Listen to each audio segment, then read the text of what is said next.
प्यारे छात्रों, नमस्कार। आज हम लोगों का जो 11th का टॉपिक है समुच्चय सेट का पहला टॉपिक है, तो इसको शुरू करते हैं।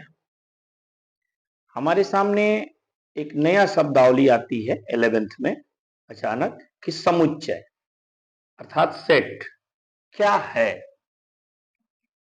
तो इसको आइए आसान शब्दों में समझते हैं। समुच्चय एक संग्रह है अर्थात कलेक्शन है। क्या है? कलेक्शन है। लेकिन प्रश्न मन में यह आ रहा होगा आप सभी को, क्या हर कलेक्शन समुच्चय है? तो इसका आंसर हुआ कि हर कलेक्शन समुच्चय नहीं होता। अब सामने यह प्रश्न आया कि किस प्रकार के संग्रह को समुच्चय कहेंगे। तो इसकी परिभाषा हम देखें तो परिभाषा ये कहती है कि वस्तुओं के सुपरिभाषित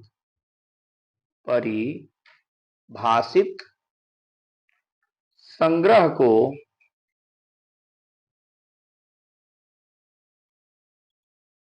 समुच्चय कहते हैं।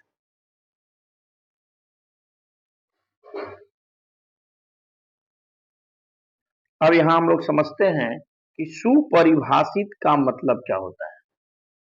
इसको इंग्लिश में वेल डिफाइंड कहते हैं। Well defined.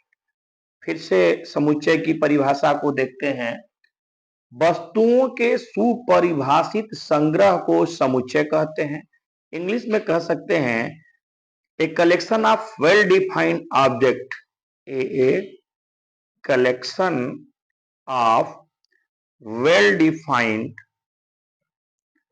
defined object is called set। Set मतलब वस्तुओं के सुपरिभाषित। अब सुपरिभाषित का अर्थ क्या होता है? सुपरिभाषित को अगर हम समझना चाहें तो कह सकते हैं कि जहां स्पष्ट और निश्चित बात कही जाए।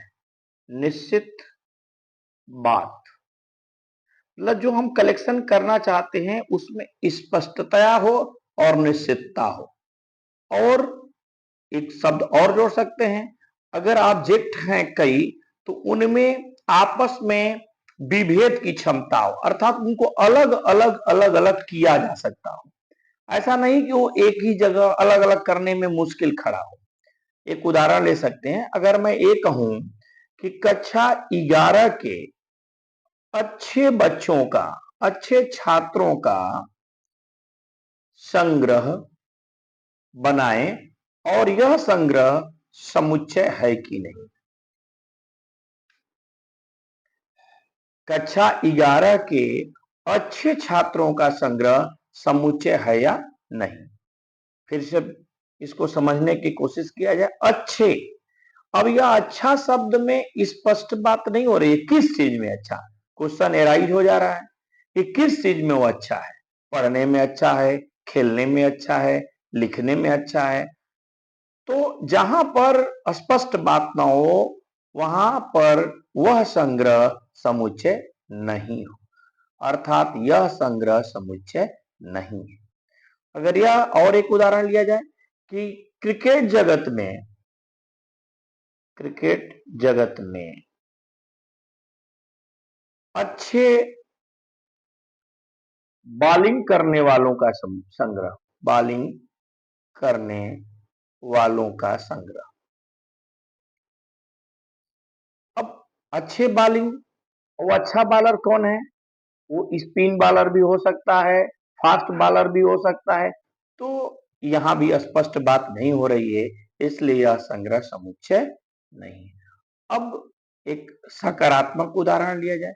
अगर यह कहा जाए कि कक्षा 11 के 60%, कक्षा 11 के उन छात्रों का संग्रह जो अपने एग्जाम में 10th में एग्जाम में 60% मैथ्स में अंक पाए हों। क्या है एग्जाम्पल? कक्षा 11 के उन छात्रों का संग्रह करना है कि 10th बोर्ड एग्जाम में मैथ में 60% पाए हों। तो इनको हम आसानी से बना सकते हैं कि कितने बच्चे, कौन कौन बच्चा, कौन कौन छात्र 60% पाया है, तो ऐसे संग्रह को समुच्चय कहेंगे। एक एग्जाम्पल और आता है कि जिसे सर में हमारे सर में जो बाल है उनके संग्रह को हम समुच्चय कहेंगे कि नहीं। फिर से प्रश्न कि हमारे कोई भी व्यक्ति हो, उसके सर में जो बाल है उनके संग्रह को समुच्चय कहा जाएगा कि नहीं। तो इसका भी जवाब नकारात्मक होगा कि नहीं। क्यों? क्योंकि मान लीजिए कहीं से भी बाल इकट्ठा करते हैं और इसको यहां से पर्टिकुलर बात यहां से पॉइंट से हटा दिए, निकाल दिए, और फिर कहें किसी पर्टिकुलर पॉइंट पर ले जाके लगा दीजिए, तो नहीं लग पाएगा। फिर आपसे ये भी कहा जाए कि ये बाल निकाला और फिर बाल को ऐसे कर दिया, फिर कहा कि ये बताइए कहां से बाल निकाला गया था, तो भी हम नहीं कह पाएंगे। इसलिए यहाँ पर वस्तुओं में विभेद की क्षमता नहीं है, अलग अलग की क्षमता नहीं है, इसलिए ऐसे संग्रह को भी समुच्चय नहीं कहेंगे। देखते हैं कि समुच्चय को कैसे रिप्रेजेंट करते हैं, प्रदर्शित कैसे करते हैं, इसका प्रदर्शन कैसे होगा समुच्चय को। तो समुच्चय के लिए स्पेशली हम लोग करली ब्रैकेट या मझोले कोष्ठक का प्रयोग करते हैं। इस ब्रैकेट का, करली ब्रैकेट का प्रयोग करते हैं। यह ब्रैकेट नहीं, यह भी ब्रैकेट नहीं, इस ब्रैकेट का यूज करते हैं। हमेशा समुच्चय को कैपिटल लेटर से दिखाया जाता है, ABCD, इस तरह से। समुच्चय में एक खास बात है कि किसी भी चीज की पुनरावृत्ति नहीं होनी चाहिए, जैसे 1 2 1 3 4 5, तो यह गलत तरीका है।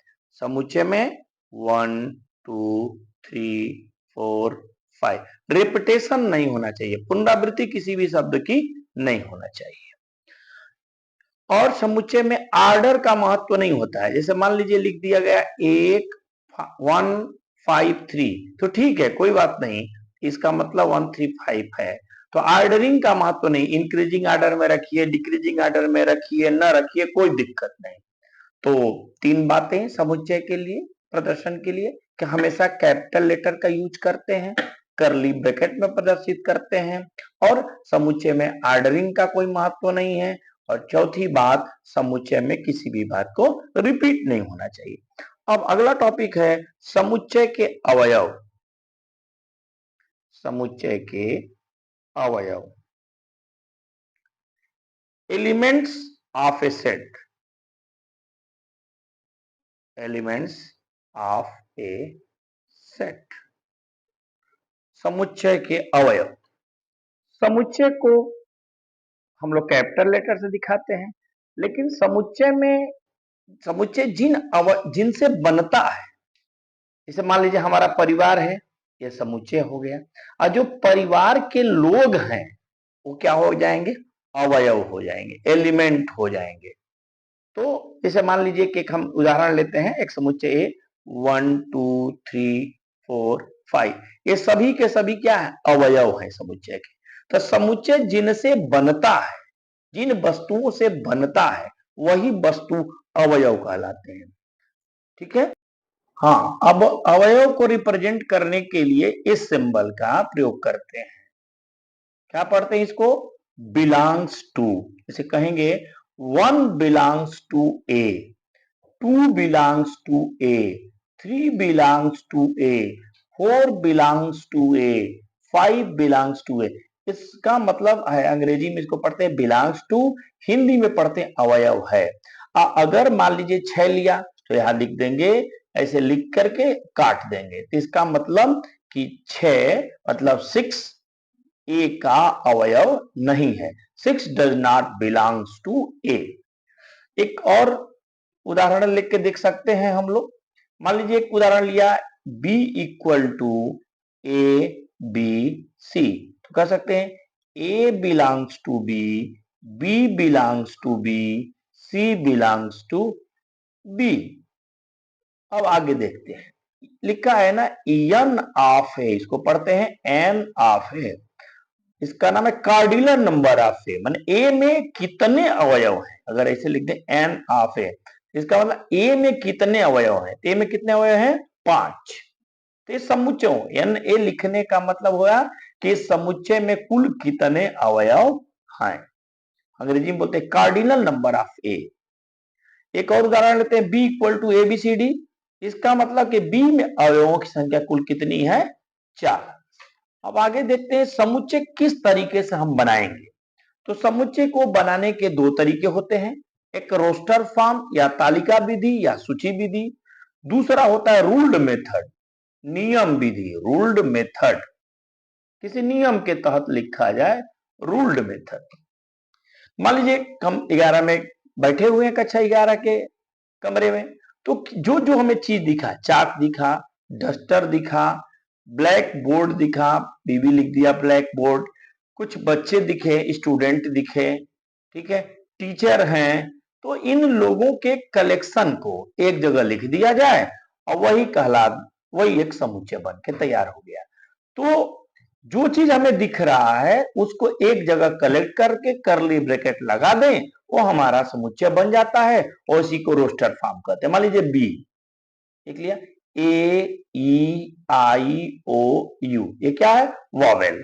तो वॉवेल के 5 लेटर जो हमने लिख दिया, उसी तरह से लिख दिया 1 3 5 7 9, क्या है? ये ऑड नंबर्स हैं जो कि 9 के इक्वल हैं या तो 9 से छोटे हैं।